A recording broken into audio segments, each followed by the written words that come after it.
Maharashtra TV news, आवाज सर्वसामान्यांचा। सावरगाव डुकरे येथे हृदय पिळवटून टाकणारी दुर्दैवी घटना। मुलानेच केली आई-वडिलांची हत्या, नंतर आत्महत्या। चिखली तालुक्यातील सावरगाव डुकरे येथे घडलेली एक हृदय पिळवटून टाकणारी घटना संपूर्ण परिसराला हादरवून गेली आहे। 5 नोव्हेंबर मंगळवारच्या रात्री स्वतःच्या मुलाने राहत्या घरात आई-वडिलांची कुऱ्हाडीने हत्या करून त्यानंतर स्वतः गळफास घेऊन आत्महत्या केली। या घटनेचा उलगडा दुसऱ्या दिवशी म्हणजे 6 नोव्हेंबर रोजी सकाळी झाला। या भीषण घटनेत सुभाष दिगंबर डुकरे, लता सुभाष डुकरे आणि त्यांचा मुलगा विशाल सुभाष डुकरे या तिघांचा मृत्यू झालाय। घटनेची माहिती मिळताच चिखली पोलीस स्टेशनच्या पथकाने अवघ्या काही मिनिटात घटनास्थळी धाव घेतली। तसेच फॉरेन्सिक टीमलाही तातडीने पाचारण करण्यात आले। पोलिसांनी घटनास्थळी पंचनामा करून मृतदेह उपजिल्हा रुग्णालय चिखली येथे शवविच्छेदनासाठी पाठविला। या दुर्दैवी घटनेमागील नेमकं कारण अद्याप स्पष्ट झालेलं नाही, तथापि पोलिसांकडून तपास जलद गतीने सुरू आहे। या घटनेची माहिती परिसरात वाऱ्यासारखी पसरताच गावात आणि परिसरात शोककळा पसरली। गावातील नागरिकांनी या घटनेबद्दल तीव्र हळहळ व्यक्त केली आहे।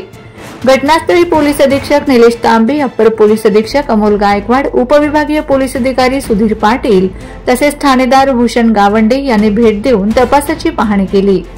शवविच्छेदनानंतर या तिघांवर सावरगाव डुकरे येथील स्मशानभूमीत सायंकाळी अत्यंत शोकाकुल वातावरणात अंत्यसंस्कार करण्यात आलेत।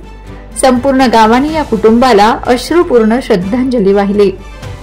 वंदे महाराष्ट्र टीव्ही न्यूज प्रतिनिधी शिवशंकर डुकरे, बुलढाणा।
वंदे महाराष्ट्र टीव्ही न्यूज, आवाज सर्वसामान्यांचा।